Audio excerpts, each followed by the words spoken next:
Well,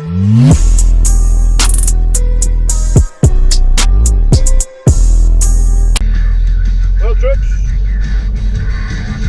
you're joining me on another day where I'm going fishing. Surprise, surprise. But first, I need to get diesel and I need to get breakfast. So we're going to have the cornerstone of any nutritious breakfast, drive through McDonald's.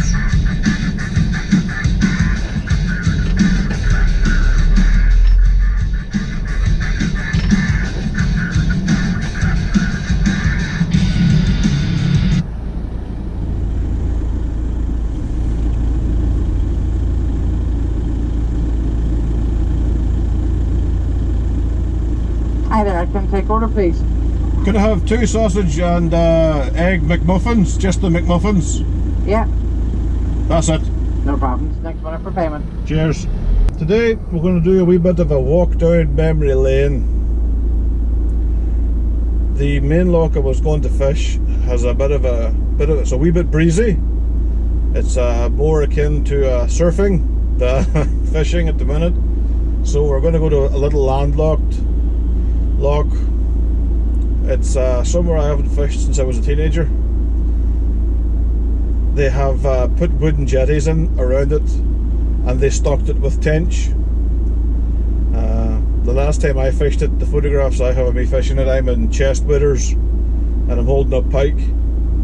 The pike I was catching were like mid to upper doubles. Again, nice pike. They all were caught and released. But since then, we've had the plague of poaching bastards that came across from Eastern Europe. Let me clarify, not all Eastern Europeans are bad lads. Some of them that I know are very competent anglers. They're very, very good at what they do. But unfortunately they are in the minority.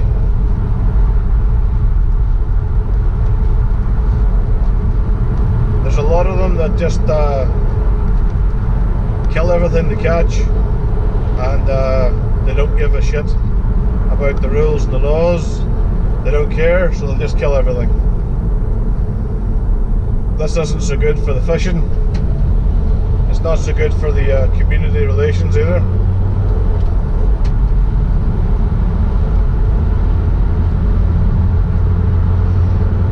You have anglers that come across to this part of the world to competition fish for matches for the big bream and everything they got there. It's a bit of a kick in the teeth to see the lakes that you're fishing getting, for want of a better word, raped by these people. You got to kind of ask how much of a starving bastard you'd have to be to actually kill horsefish to eat them. I mean, we live in a country where we have pound shops that sell you sandwiches for £1. You couldn't make the fucking sandwiches that they're selling you for the £1. But rant over.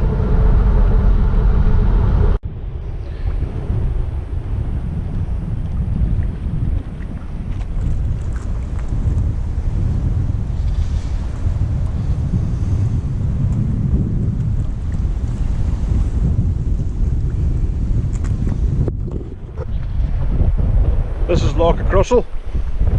This is where we're fishing today. Like I say, it's a bit of a walk down memory lane because I haven't fished this place literally since I was a teenager.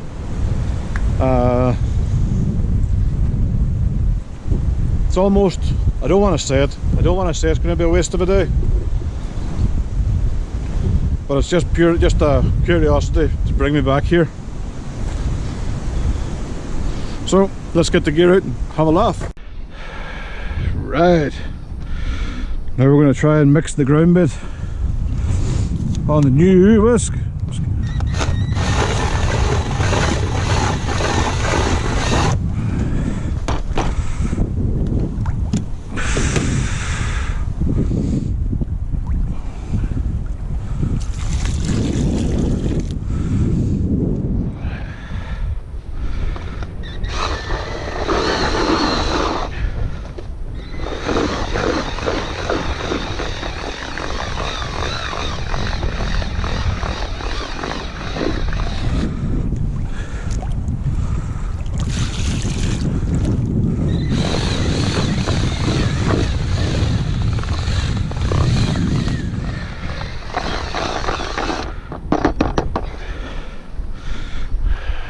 No, we're not going to clean it today. We're going to set it down. I'm not going to lose the same thing twice. While that sits, gets ready, I'll get everything else set up. Well, that's me all set up now. It's just blowing a wee bit of a gale here, but if it's bad here, then you can only imagine what the main lock's like. I have a funny feeling behind me. I have a load of people that we discussed earlier that's just turned up to fish. So let's see if they fish or if they want to knock things on the head. I'm getting bites there. That's quite cool.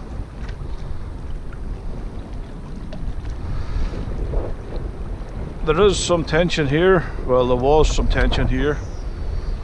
There might not be anything anymore, but let's have a wee play and see what we can catch.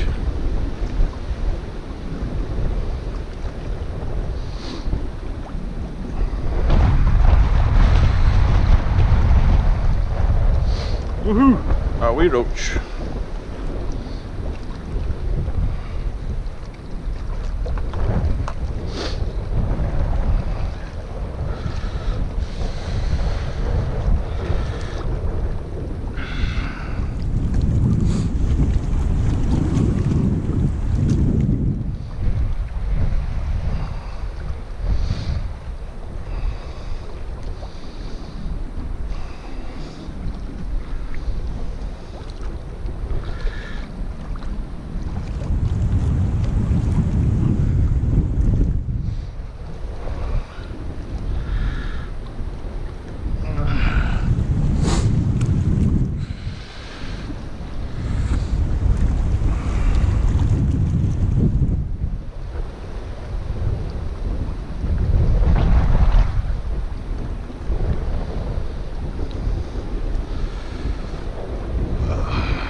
It's a bit windy,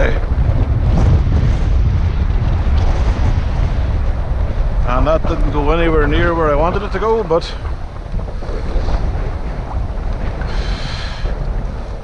let it sit there for 5 minutes. Well, this looks like it's windy as it's going to be today. Just starting to feed some penny micro pellets and some corn. I had to change feeders from this feeder to an amp to a rocket feeder because I wasn't getting past the wind.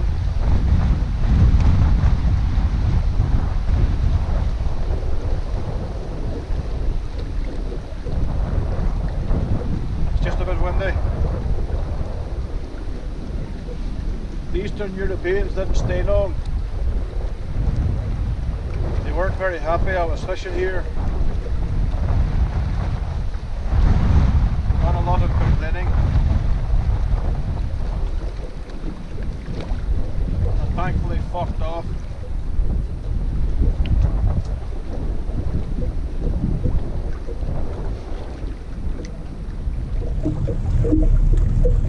I've got some grebes fishing just past where I'm cast.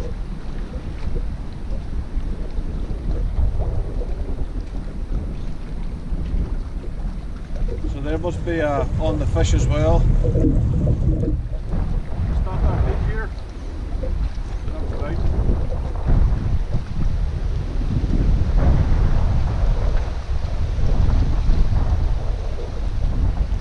It's not overly deep here.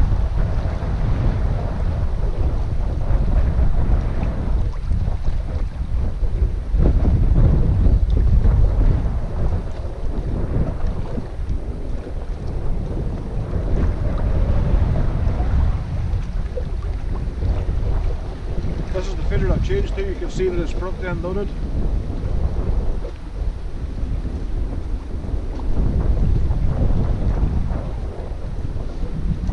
Which means that it can cut through the wind a bit better.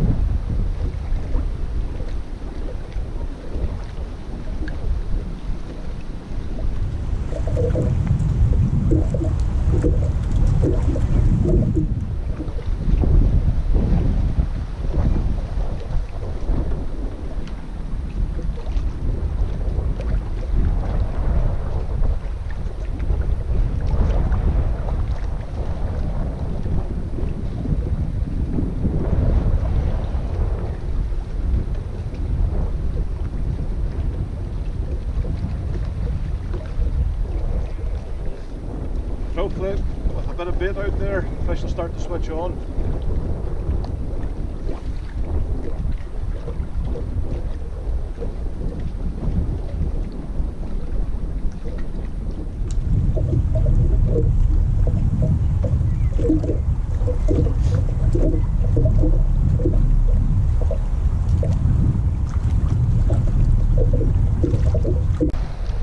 It's not so bad though. I have a nice big tench. I'll show you that later. But apart from that, this wind's kicking my ass. Been a bit of a tough day, but I'm going to show you the best of what we've had today.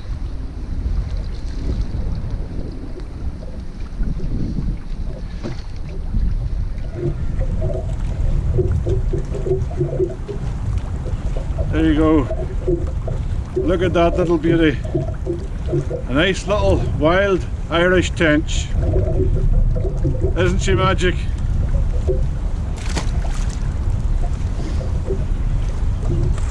Are you ready for the next specimen?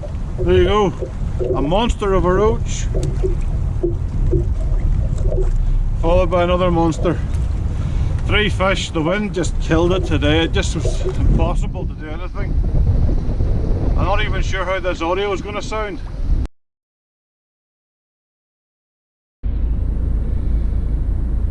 Three hours today. Let me just clean this shit off this lens. Lasted 3 hours. That was just brutal. Things were blowing off the trays, the net was getting blown away. Oh no.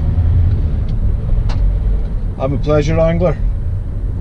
There wasn't too much pleasure there today. But it's Saturday, so I'll probably go out tomorrow somewhere to find somewhere that's a bit more sheltered.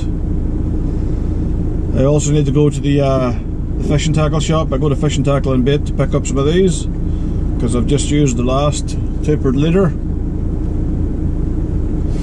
It's going to sound crazy using a 8 to 40 pound tapered leader for feeder fishing for bream and tench and roach. But the zebra mussels and parts of the Erne are that fucking bad. You need to have something to kind of give yourself a fighting chance. You don't use the whole leader. You know, you trim it down an awful lot, so you're probably not throwing any of the 40 pound mono. But because it's tapered, it gives you a cracking shock leader.